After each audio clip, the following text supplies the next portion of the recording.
I just read the 2011 science fiction novel The Martian by Andy Weir, and then I watched the 2015 film adaptation directed by Ridley Scott starring Matt Damon. Both are about an astronaut named Mark Watney, who gets stranded alone on Mars after he gets swept away from his team during a vicious sandstorm, and he's presumed dead. But alas, he's alive! And while the rest of his team evacuated the planet due to the emergency and are headed for Earth, Watney makes his way back to their base camp and is able to figure out ways to extend his survival. The opening of this book hooked me immediately. I mean, when the first line is, "I'm pretty much f***ed," you really want to read the second sentence. I was really into this book for the first few chapters, but then I did kind of feel like it got a little heavy on the science jargon. There's a lot of math and physics and chemistry talk in this book. Now, I do think that Weir does as good a job as possible making this book entertaining for a reader like me who's not really a science guy, but I did find myself glossing over a lot of paragraphs and just kind of really wanting and waiting for Watney to tell me something a little less technical. My cousin Mike is probably pulling his hair out right now listening to me say this. Oh wait. I mean, the details and specifics that Weir presents in this novel are super impressive. Here's one example from the book. Sugar has 4,000 food calories per kilogram. One food calorie is 4184 joules. Sugar in 0G will float and the grains will separate, maximizing surface area. In a pure oxygen environment, 6.7 million joules will be released for every kilogram of sugar used, releasing the explosive force of 8 sticks of dynamite. Such is the nature of combustion in pure oxygen.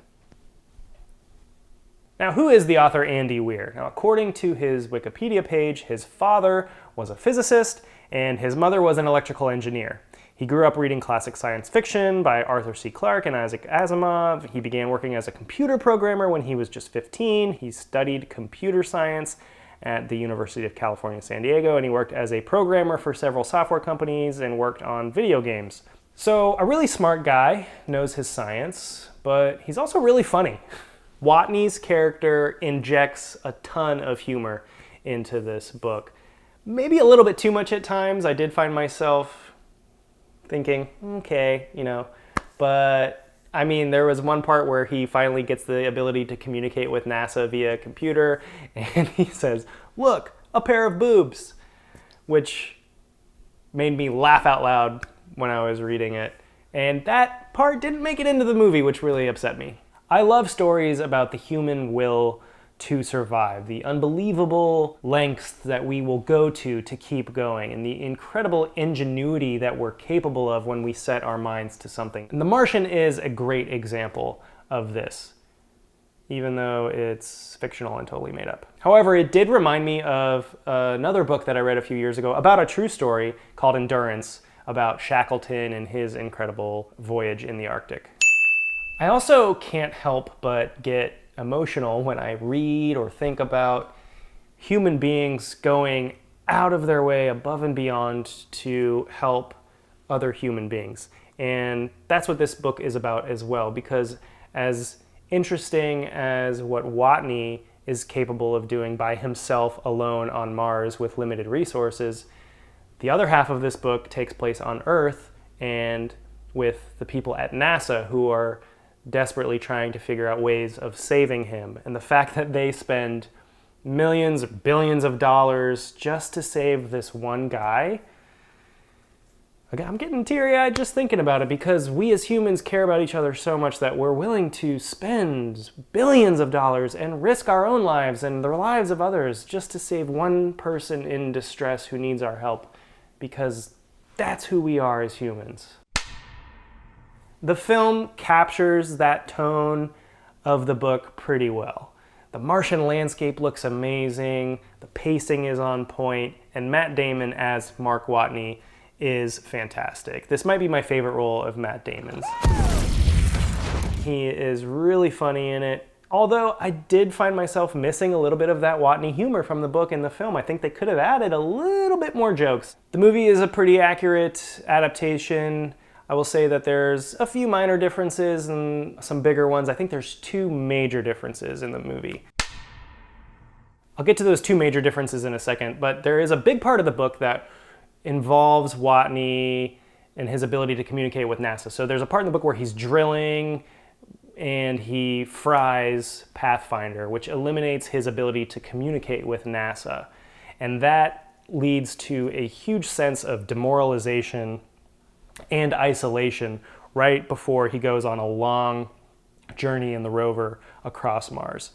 In the movie, that never happens. He never loses his ability to communicate. So on his long journey, he can still talk to them. Okay, what I would consider the two huge differences in the book, they don't really like ruin the movie or the book or anything like that, but in the book, when Watney is going on a long journey in the rover from the Hab to Ares 4, which is his way of escaping the planet, he encounters this huge sandstorm. And it's terrifying because it could ruin his whole plan and his whole mission. And he has to figure out a way to get around this storm, and it's pretty exciting and scary to read.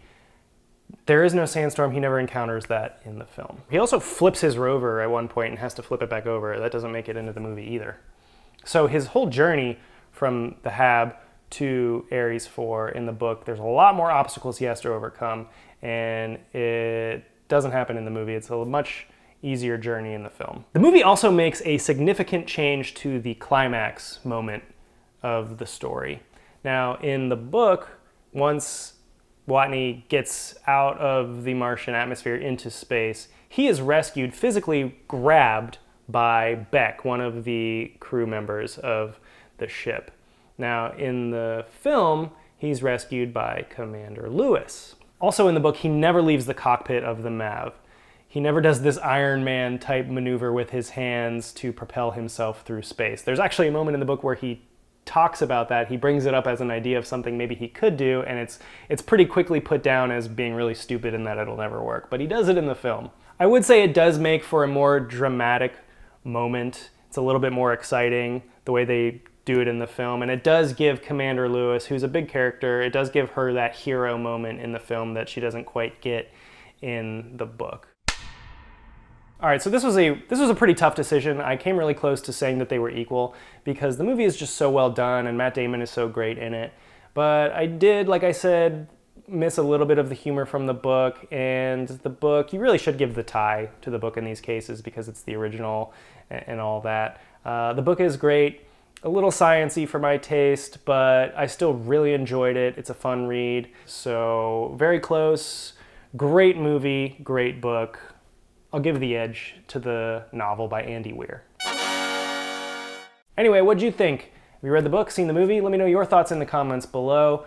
Please like and subscribe. Stay tuned for more videos in the near future. Thank you so much for watching. I'll see you later.